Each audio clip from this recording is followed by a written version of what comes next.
Bom dia, amigos do Facebook da ISCOM Recife. Estamos aqui no Domingão para falar mais uma vez sobre o amor de Radha e Krishna, sobre o amor transcendental, a vida espiritual, a existência de uma alma eterna. Pode ser que alguns não acreditem, né? Ou seja difícil de ter essa inteligência para acreditar numa nova existência após a morte. Então, para isso, é necessário que a pessoa nessa vida tenha a sua experiência espiritual. Para ter essa experiência espiritual, nós temos que ter o contato com coisas espirituais. Esse contato se manifesta nesse mundo, através do santo nome de Krishna, através do Bhagavad Gita, as instruções de Krishna, falada diretamente por ele, também através do Srimad Bhagavatam, do Chaitanya Charitamrita, os Vedas, várias literaturas manifestam o Senhor mesmo nesse mundo. Então, quem se apodera dessa literatura, quem se apodera desse estudo, facilmente vai ter uma experiência transcendental com Krishna, aceitando o mestre espiritual de forma que ele possa ser guiado em seu estudo. Porque se você estudar por conta própria, pode ser que você interprete de sua maneira. Mas se você interpretar de sua maneira, pode não ser o que Krishna, o que a suprema verdade absoluta está querendo transmitir segundo as escrituras. Porque existe o que Krishna quer dizer. E você pode até deturpar um pouco do que Krishna está querendo dizer. Então, por isso é necessário um estudo de forma que possamos obter de forma os dois versos de hoje, né?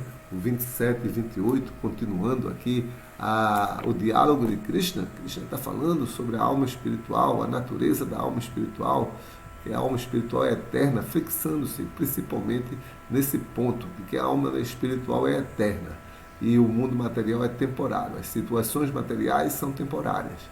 Essa alma aceitou um corpo material e está se identificando com o corpo material temporário. Aí ela está aceitando várias condições temporárias de existência e por isso ela cria medos, né? Como no caso de Arjuna, que estava com medo de matar seus parentes no campo de batalha de Kurukshetra. Então Arjuna estava receoso, ansioso sobre o resultado da batalha, porque estava achando que ele iria destruir a alma, matar os seus parentes e mestres espirituais e amigos, mas na realidade ele estava apenas derrubando os corpos para que aquelas almas pudessem ir para novos corpos e continuar a sua existência, porque segundo a vontade de Krishna estava na hora de fazer uma renovação. Então Arjuna ficou confuso porque estava identificando com as almas com seus corpos materiais, e Krishna está instruindo Arjuna sobre a natureza completamente diferente da alma espiritual, e que para você cumprir seus deveres, você não pode ficar se lamentando pelos corpos materiais. Esses corpos, Krishna fala que vão ser automaticamente destruídos, aniquilados, nenhum corpo vai perdurar dentro da existência material. Então, por que você está se lamentando em executar seu dever? Hoje ou amanhã os corpos todos vão cair. Então, cumpra seu dever e não se preocupe com a mudança de corpos. Isso é a instrução de Krishna. Então, vamos lá. Verso 27. Vamos ler o sânscrito. Jatasya hidruvo mrityu druvanam jana mritasya cha tasmat aparyarye ka arte natvam sotitum arasi. Para aquele que nasce, a morte é certa, e após a morte ele voltará a nascer. Portanto, no inevitável cumprimento do dever, não deves te lamentar. Então, claramente, Krishna aqui está descrevendo o processo de reencarnação, né? Então, quando a pessoa nasce, é o corpo que nasce. Então, o corpo vai morrer. E quando ela morre, né, o corpo é que morre, né? Aí ela vai ter que assumir outro corpo e nascer novamente. E esse é o processo de Sansara, a rede de nascimento, velhice, doença e morte. É o ciclo de nascimento, doença, velhice e morte. E a gente tem que aprender a se livrar desse ciclo, para não ficar eternamente na existência material, aceitando mortes e nascimentos repetidos. Aí Krishna diz que se você está preocupado com a morte, ele está falando para Arjuna, porque Arjuna estava preocupado com a morte de seus entes queridos na batalha de Kurukshetra. E Krishna diz mais, para aquele que nasceu a morte é certa, a morte vai vir inevitavelmente. E aquele que morreu, o nascimento é certo. Então, o renascimento é certo para aqueles que morrem. Então, por que se lamentar? Então, você não deve se lamentar. Seu dever é superior a todos os sentimentos de proximidade, né? de perda, de ligação temporária. As almas elas se ligam por um tempo, né, em corpos materiais, depois chega o momento, elas se separam e talvez nunca mais se encontrem. Então, essa aí é a natureza da existência material. Ela é assim, não adianta. A gente está jovem, vai ficar velho, depois vai morrer e vai se afastar de nossas posses materiais, dos nossos corpos materiais, dos corpos das outras pessoas, e talvez a gente nunca mais encontre esses corpos, né? Os corpos a gente nunca mais vai encontrar, né? Aquele corpo que a gente chamava de pai, de mãe, de irmão, a gente talvez não vai encontrar mais nunca aquele corpo. Talvez a alma a gente possa encontrar em outro corpo, mas com outro relacionamento. Talvez o pai vire filho, o filho vire pai, o marido vire esposa, a esposa vire marido, sei lá, depende das atividades de cada um. Então, Krishna está falando aqui que não devemos nos lamentar por essas, ficar no estado de lamentação porque estamos tendo que causar algum mal aos corpos, porque os corpos, eles se esse mal é para o cumprimento da justiça, ele deve ser feito, porque os corpos, de qualquer forma, eles vão ser derrubados pelas leis da natureza. Significado de Srila Prabhupada. As atividades que alguém executa na vida determinarão qual o seu próximo nascimento.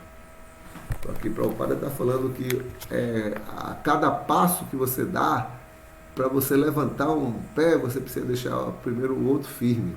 Se levantar os 2 pés, você cai.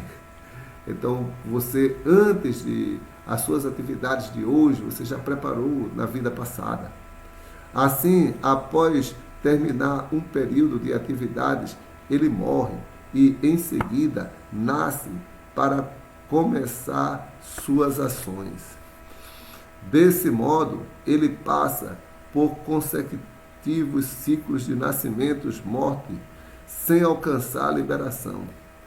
Então, o que nos prende nesse mundo são as nossas atividades. Quanto mais a gente age aqui nesse mundo, mais a gente cria corpos para nossas próximas vidas. Entretanto, não é porque existe o ciclo de nascimentos e mortes que se pode praticar homicídio, massacre e guerra desnecessárias.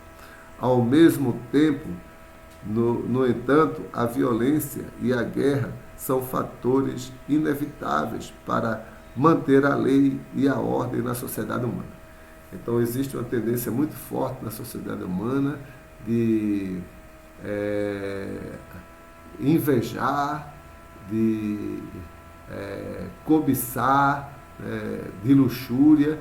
Aí tudo isso cria conflito entre os seres humanos. E para manter a lei e a ordem, a sociedade humana ela tem que ter regulação. E às vezes, para manter essa regulação, é preciso ser enérgico. E aí, nesse caso, a violência é necessária, mas não de qualquer maneira, matar as pessoas de qualquer maneira, fazer guerra por capricho, isso aí causa uma reação muito horrível para a pessoa nas próximas vidas.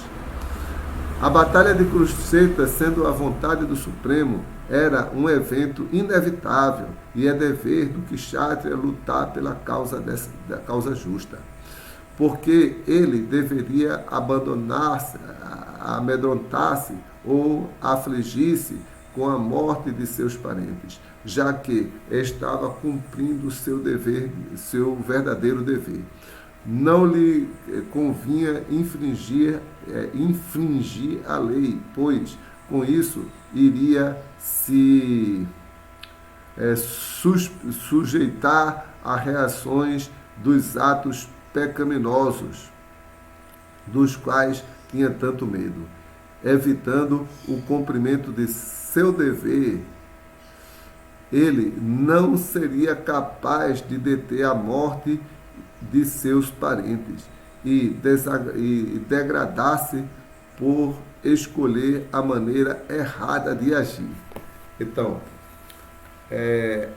um ponto do direito público, né, é que a pessoa pública, o direito público, ele é indisponível. Indisponível significa que ele tem que cumprir o seu dever.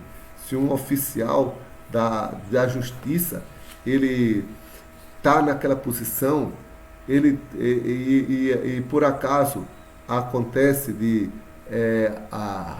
ele ter que condenar alguém à cadeia, mesmo que aquela pessoa seja seu parente, seu amigo, mesmo que ele não queira fazer isso, mas ele não tem esse direito de não fazer. Ele tem que cumprir a lei.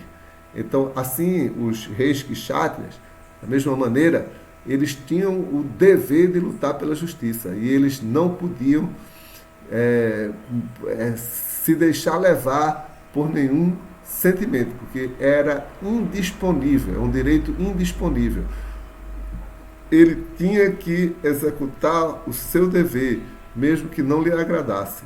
Esse é uma coisa normal da justiça, né? Da justiça comum, o direito indisponível. O direito público é indisponível, não pode ser deixado de cumprir, não se pode deixar de cumprir. Agora vamos para o verso 28.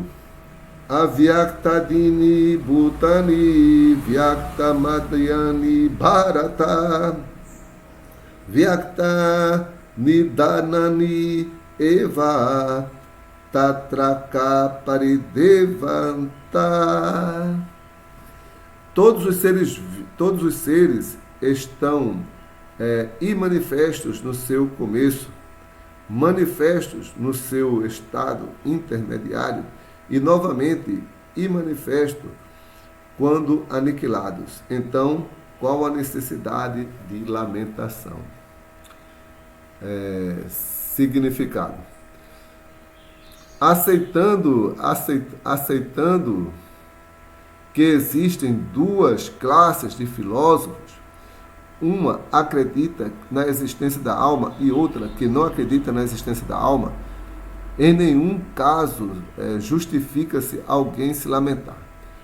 Aqueles que não acreditam na existência da alma são chamados de ateus pelos seguidores da filosofia védica. Todavia, mesmo que, à guisa de argumento, aceitemos essa teoria ateísta, continuaria não havendo motivo para lamentação. Mesmo que não levemos em conta a existência separada da alma, os elementos materiais permanecem imanifestos antes da criação. Desse estado sutil de não manifestação surge a manifestação, assim como do éter gera-se o ar, do ar gera-se o fogo, do fogo gera-se a água e da água a terra. Da Terra ocorrem muitas variedades de manifestações. Tomemos, por exemplo, um grande arranha-céu manifesto da Terra. Quando ele é demolido, a manifestação volta a se manifesta e, na etapa final, permanece como átomos. Prevalece a lei da conservação da energia, mas, no decorrer do tempo, as coisas são manifestas ou imanifestas. Eis a diferença. Então, que motivo há para a lamentação, quer na fase de manifestação, quer na de não manifestação? O ponto é que, mesmo na fase imanifesta, as coisas não se perdem, tanto no começo quanto no fim.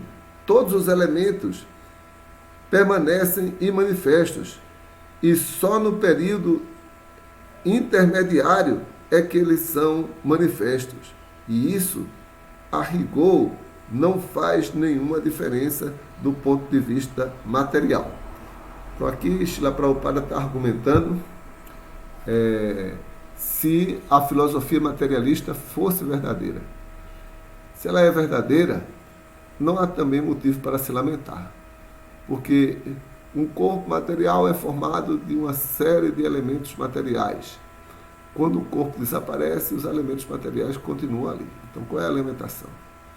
Não se houve nenhuma perda de nada material. Todas as coisas materiais, antes e após a manifestação, elas continuam existindo. Então, mesmo do ponto de vista material, nós devemos cumprir os nossos deveres, né? Porque eles não são, eles estão além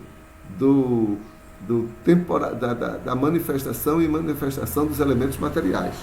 Então devemos cumprir o nosso dever, mesmo do ponto de vista materialista, sem compreender que Krishna está argumentando que a existência da alma é eterna, né? Para que Ajna cumpra o seu dever, porque a alma não morre e as coisas materiais. Mas se você pensar só nas coisas materiais e não acreditar na alma, as coisas materiais estão antes e estão depois, então por que se lamentar? Então Ajna deve cumprir seu dever.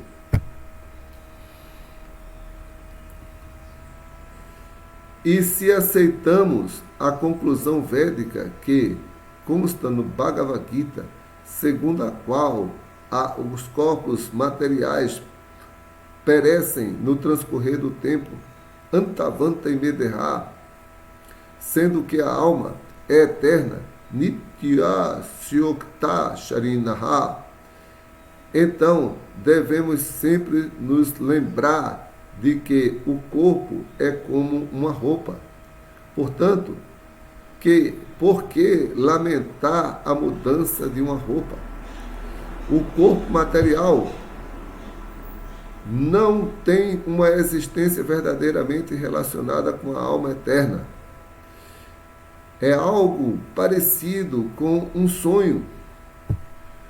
Num sonho podemos pensar que voamos no céu ou sentamo-nos na carruagem como um rei, mas quando acordamos podemos ver que não estamos nem no céu, nem sentados na carruagem. A sabedoria védica encoraja a autorrealização, tomando como base a existência do corpo material. Logo, em qualquer caso, quer se creia na existência da alma, quer não se creia na existência da alma, não há motivo de lamentação pela perda do corpo. Então, por isso que muitas pessoas, às vezes ateístas, pessoas inteligentes, né? Eles executam atividades assim para o bem do mundo, porque eles sabem que as coisas materiais, né? Materiais, elas existem antes, existem depois. Então, por que não fazer o bem, né? Por que não tentar agradar as pessoas temporariamente, né?